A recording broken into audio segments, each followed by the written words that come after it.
Hi, this is Alexa Adams Robertson. And I'm Jenny Lewis. And this is our inaugural episode of our new podcast, Checked Out, which is a Lexington Public Library virtual book club. So this first book that we're going to be talking about was actually chosen by our staff members on a poll that we submitted. I believe that the books that we included in the poll were Me Before You by Jojo Moyes, The Nest. What were the other ones that we included in the list? Eligible. That was another one. By, Curtis Sittenfeld. Curtis Sittenfeld. And Me Before You was the winner by a long shot, I believe. It was. It was not my top choice. And we'll talk a little bit about that, about what our ideas were about the book before we read it. Right. And then what we thought after we read it. So there are spoilers ahead. We are going to talk about the book and the plot. So if you haven't read it yet and you're planning to read it, or you're going to see the movie and you don't want to know the ending, tune off now and come back to us later. Right. Yeah, we are. This is not a spoiler-free podcast. Nope, not even a little bit. So I guess to start, we can talk a little bit just about the plot of the book. So this is about a woman named Louisa Clark. I think she's like 22. She's pretty young. She's pretty young. Yeah. In her early 20s. And it's set in England in a tiny little village. And so her job that she has working in a bakery has just closed down. So she lost her job at the very beginning, and she's looking for a new job. And she comes across this ad looking for a caretaker for a very rich family in her village's son. Yes. And Louisa's family, you kind of get the feeling that the town itself is kind of economically depressed. Her family is going through some hard times. They rely on her income, so she's kind of desperate to get work. And one of the things that kind of stood out to me really early on is she's kind of like the butt of jokes for her family. God, isn't it awful? Her dad makes horrible cracks about her all the time. She's kind of just content to live a very kind of small, quiet life. Her sister was like the star of the family and has moved back home with her young child. So Lou, as she's called, is really kind of struggling to figure out what she wants. So I thought the dynamic between Lou and her sister was really interesting. I know a lot of just sister pairs, and they definitely acted the same way that Lou and her sister did, where it was kind of like they were friends one minute and then they just hated each other. They're very loving and also very competitive. Oh, yeah. I mean, it was really interesting and I think that one of the things that Jojo Moyes does really well in this book is gets the different voices of all of her characters. Yes. She delves into the heads of pretty much every character in the book at some point, I think, besides Louisa's parents. She gets inside of everyone. Will only has the very first chapter, so we don't get nearly as much from Will as we only get pre-accident Will. Yes. We never get inside of Will's head after the accident, which I guess is the other thing that we should mention about the plot of this book, is that the son who needs the caretaking when Lou applies for the job is a very rich, competitive businessman named Will, who is struck by a motorcycle at the very beginning of the book, and it leaves him quadriplegic. Yes. So he can only move his fingers a little bit, and he can turn his head and he can talk, and that is the limit of his mobility. Yes, and he's been basically a shut-in for some time, and the job that Louis is hired to do is you're a little unclear at first, because he has a male nurse, who seems very attentive and very good at his job, and so even Lou isn't entirely sure what her job's going to be. She's kind of like, well, I'm not your nurse, so I'm supposed to like hang out with you, watch movies with you, talk to you.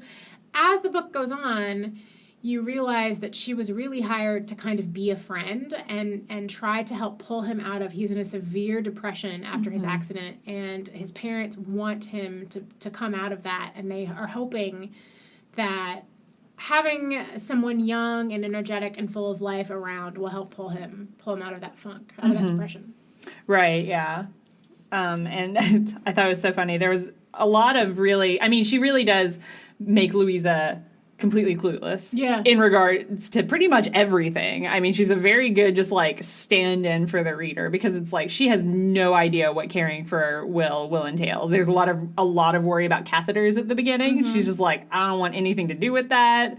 A lot of like, will I have to help him go to the loo? And it's just like she has absolutely no clue the extent of his injuries. She doesn't know how to do the job, and so she really was hired just to be a person to cheer him up. And I think one of the things that Jojo does really well is gives a lot of background, a lot of information about Will's injury and about being quadriplegic in general. I know there's a lot of worry. At one point, I guess the catheter doesn't get changed quickly enough, and he gets an infection. Yeah. He gets very sick very easily. He's very susceptible to things like pneumonia, and they have to go to the hospital several times. And it can be very scary. One minute, he seems fine. They're watching a movie, and it's like the next day he's deathly ill. Right. And she does a great job of conveying that part of disability. I read an interview with Jojo Moyes, and somebody asked her what the inspiration behind Me Before You was, and she said it was a number of things, but she also had 2 close relatives that were dependent on 24-hour care at the time that she was writing the book, and so that's what really kind of inspired her to write about somebody facing those own issues, because she actually did have relatives who were dependent on the kind of care that Will is in the novel. So as the book kind of progresses, you find out Will's parents at first, his dad's very distant, and his mom seems very cold and almost terrifying. Oh my gosh. In a lot of ways. It's really scary. You'd read her, and she'd come on the page, and you'd be like, oh gosh, just leave the room, I don't like you. Yeah. But you find out, I think, probably midway through the book, that Will had actually intended to kill himself. That was his plan, was to go to a clinic and have an assisted suicide. And he had made a deal with his parents that he would wait a number of months before doing so. And his parents are desperately hoping that he will change his mind and that Lou will be able to help him in that. And then over the course of the novel, Lou and Will fall in love. And start. It's not really a relationship, I guess. Right. Their feelings for one another develop as the novel progresses. Will, I think, really tries to pose himself as more of a mentor than a love interest for Lou, and I think that has a lot to do with the fact that he knows going in that he's not going to change his mind. Right. He's just like, I'm going to do it no matter what. So he's really trying to keep some distance, I think. And I think that's what spurred one of my coworkers to say that it's not a romance. Because he really does try and make it clear that he doesn't want that. And one of the things that I kind of want to backtrack real fast and talk about, going in, when this book was chosen by our coworkers, I was not at all excited to read this. I had written it off. I think the way that the book is marketed, the cover and the artwork, I think the book is kind of marketed as a romance, which is fine, but it's not a genre that I read, and so I had no real strong interest in reading it. And then as you're getting into it, you realize, first of all, it's very well written. The characters are very well developed, and as you said, it's more. It is partially a romance in a way between Will and Louisa, but also it's Louisa figuring out who she is. Yeah. You find out that she was assaulted. I guess in high school. Yeah, at the castle, which is in their town. She was assaulted by some boys. God, what a scary flashback chapter that is. That was very, very, very, very scary. Yeah. Oh gosh. And that really kind of put her off. It stunted her kind of growth as an adult, if you will. Just completely. Yeah. She has a job that she liked, and she had a boyfriend who seems lovely but distant. Sure. Really distant. Yeah. He's really into athletics, and so he's always off training for a half marathon or an Ironman or something. She's kind of on her own. But she likes that. She likes to keep him at a distance, and she kind of liked to just not have to, I think, really think bigger things about her life. Right, yeah. And so the book really is so much more than just this romance. It's her and Will really figuring out, Will pulling her out of her shell and helping her discover who she is and how to reach her potential. Yeah, I kind of had the same reaction as you whenever I started reading it. So I hadn't heard anything about it. I had no clue what it was about going in, and I'd never read any Jojo Moyes before. One of my coworkers, another coworker at Eastside, is described as a Jojo Moyes super fan. She's read literally every single book that Jojo Moyes has ever written, so she was really excited that we were doing it.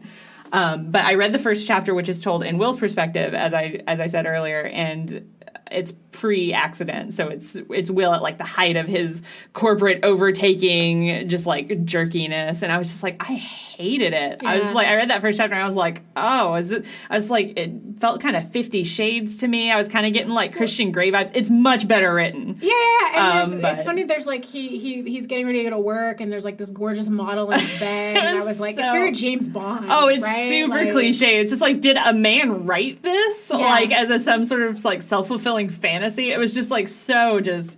Oh, here's this perfect guy with his phone and his motorcycle and his cool leather jacket and his beautiful Brazilian model. It's just like, oh God, I hate you so much. Oh yeah, I read that first time. I was like, oh boo, I don't want to read this. But then the next chapter, you immediately get into Lou, and she is just like the absolute polar opposite of Will Traynor, and you're like, and then I was kind of like, all right, I'll give it a shot. We can keep going. And then when we do meet Will later on, post-accident, he is, of course, completely different, completely changed. Yeah. So over the course of the book, Will and Lou have a relationship. As you said, Will really thinks of himself as a mentor and helps pull Louisa out of her shell. It's kind of Pygmalion, My Fair Lady. Very much so. That's a really great analogy. Yeah. And they take this trip. His ex-girlfriend gets married, and he kind of gets like a pity invite, and decides he's going to go. He's going to show up, and he and Lou go and have a wonderful time. They take a vacation together, and that's when she finds out that he intends to kill himself. And that's where the book took kind of like a sharp right. Oh, yeah. The minute that she found out in the book and I realized how many pages were left, I was like, oh, God, that's a lot of just sadness coming my way. Because there really is a lot of book left once she realizes what's happening. It is, I mean, if you're looking for just something that is a light beach read that won't leave you... This is not your beach read. ...miserable on the sand, then I do not recommend this. Read 1+1, I think, is another Jojo Moyes book that has been recommended to me as a good beach read. Yeah, there you go. Yeah, nobody dies in that one. Right. Or maybe, The Nest, which was also on our list. But I think that's where the book really kind of veers off and takes on it almost becomes a different story at that point. And the author starts to talk about the concept of assisted suicide and the concept of what makes life worth living and when should you make that decision. And Lou obviously is devastated because she is in love with Will, but also she has to really struggle with whether or not to support his decision, whether to be there for him or not. And it really creates a lot of tension with some relationships in her life. It does, yeah. One of the most surprising things to me in this entire book was Louisa's mother's reaction whenever she finds out that Will is planning on killing himself and that Louisa is considering being complicit in it. Louisa's mother has met Will at this point. I believe they only meet one time ever. He comes over to dinner at Louisa's house at one point in the novel, and her parents both just completely fall in love with him. And Louisa's mother basically disowns her. She's literally like, if you go to Switzerland, where's Dignitas located? I think it is Switzerland. Switzerland, yeah. Dignitas, the assisted suicide clinic. She says, for a moment, can we just say that is like the worst? I don't know what it is about the name of that clinic. Dignitas. Yeah. For some reason, I was like, come on. Have you ever had like a clinical meta something? I know. Have you ever watched or read Children of Men? No. There's like there's an assisted suicide pill in that has a really similar name to it. So it's like that's what. But I mean, Dignitas is a real place, isn't it? Oh, I don't know. I think that Dignitas is real. We can look that up. I know there are places like it. Right. That do exist. Yeah. I think the name just really annoyed me. But so whenever Louisa's mother finds out that she's going to go and is going to be with Will whenever he commits suicide in this clinic, she basically says, don't come back. If you go and you participate in this, then you are not welcome back in my house.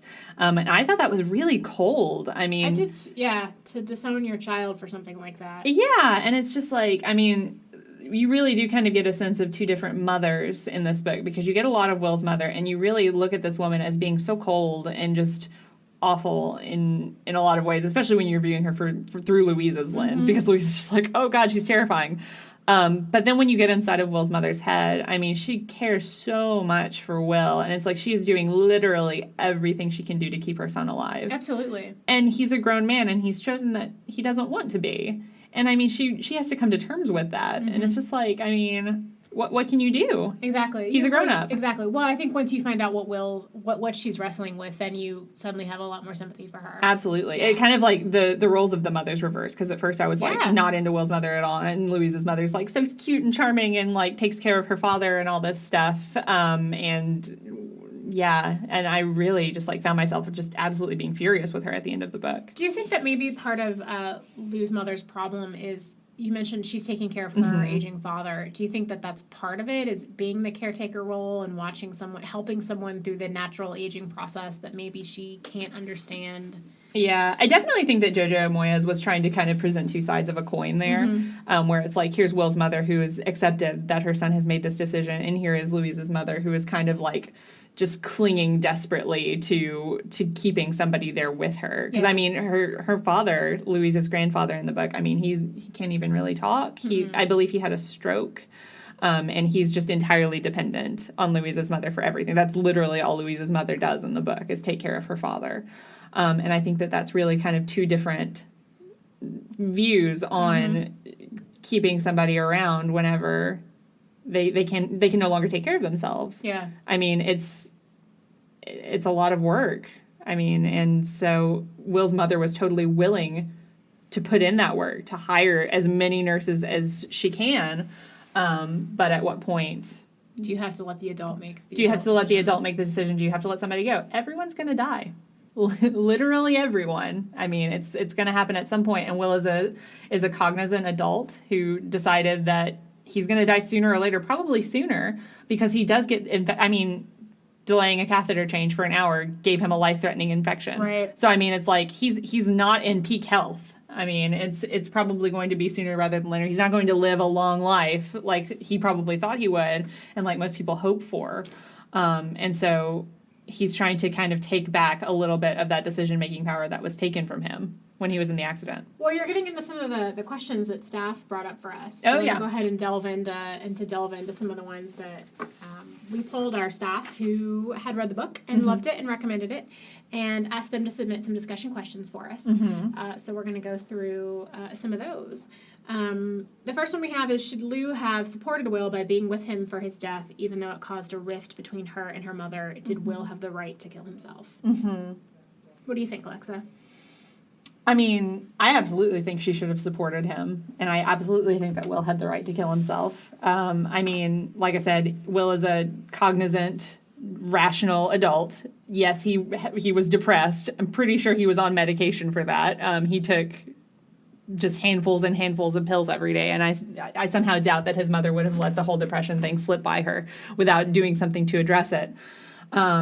So, I mean, yeah, I was really upset when Louisa said that she couldn't be a part of it and left. I was just like, oh, but you've been with him for so long, and it's like, he's a grown-up and he made this decision, and you're just going to abandon him now, and he really wants you to be with him.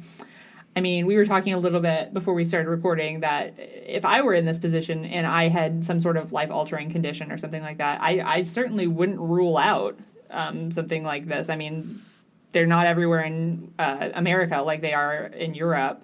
I know Oregon has them.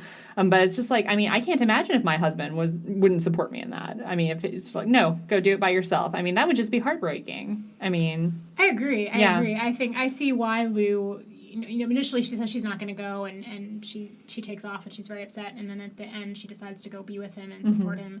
I understand why she chose to go be with him and help him, to be there for him. I think it is as much for him as it is for her, I think, too, to have closure. Yeah. But I do think that Will had the right to make that choice. I don't know that I stand by it. But I see, I don't know, this book has raised a lot of conflicting things for me. And so I see why he made the decision. I don't necessarily support it. Yeah. And I mean, I'm sure a lot of people have that reaction where it's like, I mean, nobody can know what they would do until they're put into the position. And it's just like, I say that, but I mean, who knows? I mean, if I were in an accident, I may completely change my mind because I don't know what that is. I don't know what it is like to be in some kind of horrible position like this. And I mean, at the same time, I believe that this book did a really good job of addressing the different viewpoints that other people in the positions might have. I know Jojo Moyes did a lot of research online. She went on message boards. She talked to actual quadriplegic people who told her they're very happy and they had a very fulfilling life. They enjoyed themselves, and they would never dream of committing suicide or going to a clinic like this. So, I mean, it's just like individual people make different decisions with their lives, and the character of Will is just one facet of that decision that could be made. Well, one thing I want to mention, something that has been popping up, I've seen on Facebook a bunch of times and has been reposted by some Facebook friends of mine, is an article that appeared on Medium, and it's called the article is called "People Who Use Wheelchairs Don't Actually Want to Kill Themselves." Right, which is a great title. It's a great title, and the author is David. I think his last name is pronounced Beckor. He is a writer and founder of TripleDigitLove.com. He is also a quadriplegic, I believe. And he has a lot of issues as another quadriplegic. He has a lot of issues. I think he has like a degenerative disease. He wasn't in an accident like Will. He slowly got worse over time. But he is someone who requires lots of medical attention, lots of medical care. And he has a lot of issues with this book and with this movie coming out. And there are a couple of just paragraphs I wanted to read to get his perspective. This is, again, from that article. He says, "This truth bears repeating. The perception of disability is at the root of the majority of challenges people with disabilities encounter each day. Ramps can be built, technology can open new doors, literally and figuratively, and machines can even breathe for us. But to change the hearts and minds of those who perceive disability as some kind of pitiful, I'd rather be dead circumstance is what places more limitations on us than anything. And that's the problem with Me Before You. At its core, it's a story that embraces an idea that people with disabilities and their families, friends, teachers, colleagues, and lovers have been pushing back against for decades. The idea that our lives are somehow less worth living." And then one of the great parts of this article that I love is the way he closes it. He says, and that brings us to the underlying question of Me Before You: what might make life worth living for someone who uses a wheelchair? Truly, it's a difficult question to answer. Maybe cheese, if you really, really enjoy cheese. Yoga pants, a bold Cabernet, Amazon Prime Now, laughter, the ocean breeze filling your lungs, wanting to start a family, an ambition to contribute something meaningful to the world. Oh, and love, the deepest human connection that makes you feel seen like you've never been seen before. Yeah, love is enough too, even for people with disabilities. Do you feel like, and I think that, for me anyway, I felt like because Will had this love now with Louisa and this kind of new lease on life, I felt like that should have been his reason for living and for sticking around. God, that broke my heart in the novel. That was the part that really got me whenever she said, "But I love you, isn't that enough?" And he said, "No, it's not enough." And I mean, he is presented as this character who had this really active life. I mean, he rode motorcycles, he jumped off cliffs, he went skydiving, he did all these things. And so, I mean, as a person, Will just wasn't enough. I mean, even though Louisa loved him just like as much as she possibly could and was there for him just through the absolute worst times in his life. I mean, he's literally he's miserable. He's just mean and is awful to her, and she still sticks by him. And I mean, it wasn't enough for him. That wasn't what made his life worth living. And I think there's a part in the book whenever Louisa says, "Take me to France, take me to this wonderful place that you remember being, and it was the best time in Will's life." And he says, "No, because then that memory of me being there will be gone. It will be replaced with all the things that I have to take into consideration now being in that place." He's like, "I can't ride this wheelchair in France. They don't have sidewalks that are able to accommodate it." And so, I mean, so many other things would have to change if he were to go back to that place. And so I don't think that he as a character could get past those things. Well, most of our staff who submitted questions, one of the questions they had for us was Will being selfish. Yeah, I thought that was really funny. Almost everyone submitted that question to us. Yeah, was Will being selfish? And then one of our children's librarians said, was Will being selfish, or do you have to fully be happy with yourself in order to love truly? So did Will truly love Lou, or was he unable to actually have that full commitment to her that she could have to him because he wasn't himself. He didn't have, to him, the things that made him were gone. Was an active and vibrant lifestyle, and he couldn't have that anymore. Yeah. He truly felt like he was no longer himself because he could no longer move his limbs. I mean, that is like just the core of that character's motivation in this novel, is that he wasn't himself anymore and he was no longer happy. And this was kind of a way for him to take back that. But I mean, Will was selfish by killing himself. But I mean, he's also a person, and so he's entitled to that. I mean, I think that's kind of another thing regarding disabled people is, I mean, he made a decision, and his mother was kind of trying to take that power away from him, and that dehumanizes him. I mean, he's an adult, he's making the decision, period, and I mean, to deny him that, I think, is almost worse than acknowledging it. Yes, but I also completely, as a mother, sympathized with his mother. Oh, yeah. I was thinking, of course she is desperate to do anything she can to make her son change his mind. And even, I think, were she able, I think she would have prevented him from going. Oh, absolutely. And I think that's what moms do. That's, because that's that primal love for your child, no matter how old they are, no matter what's going on in their life. It's that need to protect in any way that you can. How did you feel about the portion it's in the novel, and I believe it's like an actual true story as well. At least Jojo Moyes brought it up in the interview that I read, of the rugby player who had the accident to where he no longer could play rugby. And he was really young, like 19, 20, something like that. And he went to Dignitas and took his own life because he felt that he was no longer himself. And his mother was quoted in the novel as saying that he looked like himself again as he died in the clinic. It completely broke my heart. Yeah. It just undoes you when you read that part. But I also feel like that's where maybe a great deal of...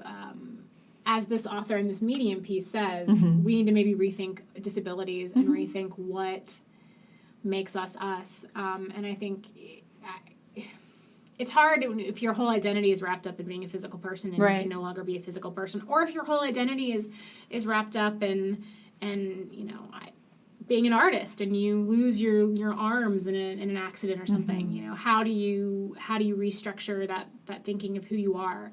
And I guess it's naive of me to think that you get a lot of counseling and you relearn to be someone else and be someone new. And that's what I think I would have wanted for my, if that were my child, that's what I would have wanted. And it's like, I mean, I'm sure that there are just thousands upon thousands of people who do that, and they do it successfully. Christopher Reeve. Stephen Hawking. Exactly. I mean, like, there are so many people who successfully do that, and it's just like, I definitely think that people like Will exist. I absolutely believe that there are people who have decided, you know what, I'm fundamentally different. This isn't the life that I signed up for. No, I'm making a decision. But I think it's definitely probably a minority. I don't think that it's the norm by any means. But I also don't think that reading a book about a fundamentally happy person with their life situation is necessarily a compelling read. Sure. I don't know that anyone would write that novel or that anyone would read it. Oh, or that I'm fine with this. Or turn it into a movie. It's not terribly compelling. That's great. Good for you. So yeah, I mean, it's like, it's a novel. There's going to be a conflict in it. And this was the conflict central to this novel. And that is one of the great things about a book like this. And one thing that Jojo Moyes does really well is she sparks debate. Oh, absolutely. I loved that Medium piece. And I'm so glad that he had a reason to write it. Yeah, absolutely. Without this novel, would he have written that? I mean, maybe, but I don't think it would have gotten the attention that it does whenever you put Me Before You on it. And do you think, too, I mean, I think probably the biggest spokesperson, at least in the U.S., for someone with disabilities was probably Christopher Reeve, sure, who was injured, of course, in a riding accident and was a quadriplegic, and went on to do a lot of wonderful charity work, raise a lot of awareness, and do some wonderful things, and still ended up, dying as a result of his injuries. But he also had means to live a good life with lots of health care and lots of assistance. And Will comes from a family with lots of means and lots of health care and lots of assistance. And, what would life be for someone from a less privileged background? Yeah, that was one of our staff questions there was, what does it mean for a poor middle-class people to suddenly become a quadriplegic? How do they manage? And I thought about that a lot while reading the book, honestly. It's just like, oh my God, like, I mean, Will had his own wing of the house to, like, literally live in just with his nurse. Whereas, like, I mean, he had 24-hour care. He had a nurse who literally only took care of him. He was there almost 24 hours a day. And the times that he wasn't there, Louisa was there. And, I mean, they just did everything. He had a special van to put his wheelchair in. He had just every possible thing that you could have. I mean, as far as Will goes, he could have lived the absolute longest that somebody in his situation could because of the care that he had and because of the money that his family had to provide those things for him. And it's just like, man, I don't know. I don't know that if I had become quadriplegic suddenly in high school, I had a lot of stairs coming up to my house, and it's just like, I don't know that my family could have afforded a van with a wheelchair lift. I don't know that Lyon County High School would have put in a wheelchair ramp. I mean, we didn't have these things. And it's just like, I don't know. I mean, you might not even make it as far as Will did if you don't have that kind of access. I was even thinking, this is a little bit random, but I was thinking about this podcast over the weekend. My family and I were in Chattanooga, Tennessee visiting. My husband was there for a conference, and I was pushing my toddler around in a stroller, and most of the buildings in the downtown area did not have the little handicap buttons that you push that automatically open the doors for you. And like just trying to finagle a light stroller and like a 30-pound toddler through some of those doors was really hard. And I kept thinking of friends and family members who have adult children with disabilities who are in wheelchairs, and how do you finagle them through there? And if you yourself are in a wheelchair, how do you get through that door? Do you just sit there and wait for someone to come along and open the door for you? I know, yeah. I mean, even their public library didn't have a handicap accessible door that I saw from the front entrance. There may have been a back entrance that I didn't know about, but I was thinking about this book as I was going around downtown, going, if I'm struggling as a parent with a lightweight toddler and a light little stroller, how would someone in a wheelchair? This is their daily struggle just to get around town. Absolutely. And when you're somebody like Will who is quadriplegic, he doesn't have the option of even like trying to get through the door. Absolutely. He can only move his fingers. I mean, there's literally nothing he can do if that handicap button isn't there. Absolutely. So I mean, you have to have somebody with you at all times. At all times. And I mean, that's just that's huge. That is just a huge thing for somebody who is so independent and does all these things to just have to rely on somebody to do something as simple as open a door for him. And one of the questions that a staff member submitted kind of goes along with that. Is any life better than death? Even if it's painful, constricting, without hope of improvement. Isn't that incredibly selfish of the rest of us to demand that a person in pain continue to exist just so we won't have to say goodbye? My feeling is, yes, any life is better than death. Any life can be made, and this is, I guess, the optimist in me coming out. Yeah. Any life can be full and rich and rewarding, and you can do wonderful and great and vibrant things. I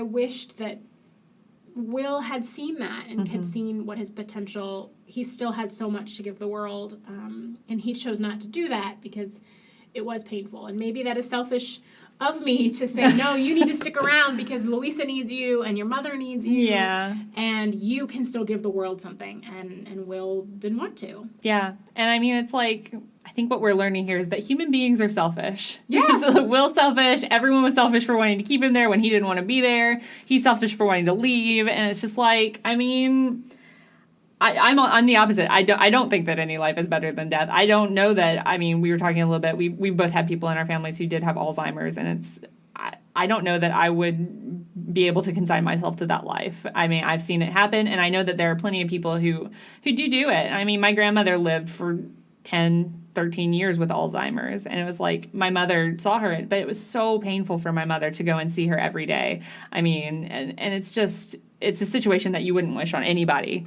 And I certainly wouldn't wish it on myself. So, I mean, I don't know that I think that any life is better than death. I don't know that I would be willing to consign myself to 10 years of that. And I know the author Terry Pratchett, he was diagnosed with dementia. And I don't believe that he did pass away recently, but he didn't actually go through with the assisted suicide. But he had said that if it got to the point where he felt like he was no longer completely there, he would do it. And because he's a writer, I mean, when he's unable to write, I mean, what does he have left? Yeah. That was him.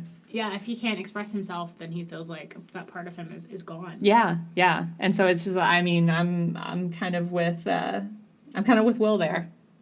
Well, it certainly brings up a lot of the book certainly brings up a lot of really deep questions that I don't think I certainly didn't expect from picking it up. Oh, yeah. Thought, I mean, you look at light, fluffy romance. The cover of this novel is so beautiful. It's so pretty, and it's all, like, scripty. Yeah. And Lou, as we said earlier, reminds us a lot of Bridget Jones. Yeah. And there's this charming, British setting. And it can be a really funny book. Yeah. It was really charming and witty. And kind of adorable and light. And then it just kept going. I kept reading and going, this is just getting dark. How much darker is this going to get? I mean, I basically had to force you to finish reading it. Essentially. We have to record the podcast at some point. We have to finish, even though you know what's coming. Yep. I'm a terrible person who reads ahead, so I knew the ending before I actually got there. Well, to be fair, I mean, all you had to do was watch the trailer for the movie, and you would pretty much know where it was going. My husband, who knew what book we were reading but knew nothing about it, we went to see another movie and the trailer for Me Before You played before it, and he looked at me after it finished. Just like, you're going to read that? He was like, why would you do that to yourself? I was like, the staff did it to me. Yeah, thanks a lot, LPL staff. Really appreciate it. After how it went down, this was just the light, fluffy read we needed to go. It really brought us back up. Exactly. The next one we pick, you guys, will be something lighthearted and fun. We've said the criteria is nobody dies. Yeah, absolutely. Nobody dies. There can't be an animal in it. Nope. Because that can only end poorly. So it's true. It's true. We're taking the power away from everyone else. It's going to be our decision next time. No death in our next book. So, Alexa, did you like Me Before You? I loved it. I really did. I didn't, like I said, I read that first chapter and I was expecting to full on just not be into it at all. I'm a romance. I'll read anything, to be honest. I'm not terribly picky. And I've read a lot of romance novels in my day. Not that this is really a romance. I mean, it's not. And yeah. It gets kind of pegged. I think it gets marketed as a romance because they're hoping to get a specific audience to read it. Yeah. But it really is more about Louisa figuring out herself and coming into herself and becoming a full person with Will's help and then learning how to say goodbye. Oh, absolutely. I mean, it's really about, it's kind of like a Bildungsroman, honestly, even though she is already an adult. I mean, Louisa really does grow up in this novel. You watch this person who makes no decisions and goes to her unfulfilling job. I mean, not that it's unfulfilling to be a waitress. I mean, she loves it. But there's no growth there. Right. She's doing the exact same thing every single day. She's actively hoping to not grow, I think. Exactly. Yeah, she doesn't want to. And that's not the Louisa that we have at the end of the novel. Right. So what did you think of it? It's funny, if you were to ask me if I liked it, I would probably say no, but yet I can't stop thinking about it or talking about it, which I think is the mark of a good book. I think you might like it. So I think maybe I do. I really like Louisa as a character. I think the Bridget Jones comparison is apt. Yeah. But then you watch her grow up. You really do. She becomes a more fully formed person than Bridget ever hoped to be, bless her. God, yeah, Bridget doesn't do a whole lot of growing. No, and that's fine. I am even thinking about reading the sequel because I want to see where Louisa goes. That was going to be my next question for you. Yeah, I think I'm going to have to because I want to know what happens to her. I told Yvonne, who is our Jojo Moyes Superman at Eastside, I was just like, I'll never read after you. She's like, oh, you'll read it. I was like, never. I'll never go back. I can't imagine Louisa without Will, and I just refuse. But I probably will. Yeah. I'm not fooling anyone, I don't think. I gotta know what happens to her. I know. She's compelling. I read the first chapter on Amazon with their Look Inside Me, and it was pretty. I was just like, I just wanted to see, just check it out and see how it goes. It's a little taste. I'm not committing. And the movie we should mention is coming out soon with Daenerys. The trifecta of fantasy characters: Daenerys Targaryen as Louisa, Finnick Odair from the Hunger Games as Will Traynor, and Neville Longbottom as Louisa's kind of jerky runner boyfriend. Well, now I want to see it because Neville's in it. Neville Longbottom. I was not going to see it, but he is just such a darling. I may have to now because I love Neville. He's going to be her super buff boyfriend who goes on all sorts of runs and marathons. Fantastic. Yeah, the trifecta. That is really I've been calling it. Warner Brothers knew what they were doing when they were casting this film. And that was another thing that I thought was really funny was that Jojo Moyes, in the interview that I read, they had asked her what some of her favorite books were, and she named Hunger Games. I was like, I wonder if she really liked Finnick. That's really funny. I know. Do you think it's weird that they have, this is an offshoot kind of random thought, but do you think it's weird that they have Daenerys, who is such a strong, powerful kind of badass, playing a character who is so meek and mild at the beginning? I think it's really interesting. I think it's really a testament to Emilia Clarke, the actress's acting abilities. Because, oh my God, I loved her in that trailer as Louisa. And I've just seen the first season of Game of Thrones, so I have seen her a little bit as Khaleesi. And she's a brunette in this movie. She is. So she almost is unrecognizable. That blonde hair, really, when she's not blonde, I don't stand out. You just don't even acknowledge that it's Daenerys. It's completely against type for her, but she's adorable. And after the trailer, and my husband looked over at me and was just like, "You're going to read that?" He was just like, I would probably watch it to watch Emilia Clarke be so cute, because she's just like, she really does embody the character. Like I said, I haven't seen the movie yet. It is out. I think it came out on the 2nd. I haven't seen it yet. I probably will, not in theaters, because nobody wants to watch me bawl my eyes out, which is what I'm a crier. So it's just like, I was a wreck at the book. I don't want to be like that in the theater, because I know that I will. But oh God, she was cute. She just they completely nailed it with the casting as far as I'm concerned, because she was totally Louisa. And I really like, Finnick Odair as Will too. I think he's a good Will. I like him with his sorrow beard at the beginning of the trailer. He looked good. Well, I'm just glad that we read the book first. I am too. Before we see the movie. So we are not those people. If you have thoughts on Me Before You, if there are things that you liked about the book, you hated about the book, you can go on our Facebook page. You can tweet at us, the library's Twitter account, and tell us what you think. And we will be back next month with a different book, a lighter book, a happier book. We promise. No deaths. Everything will be sunny all the time, always. Thanks, guys. Bye.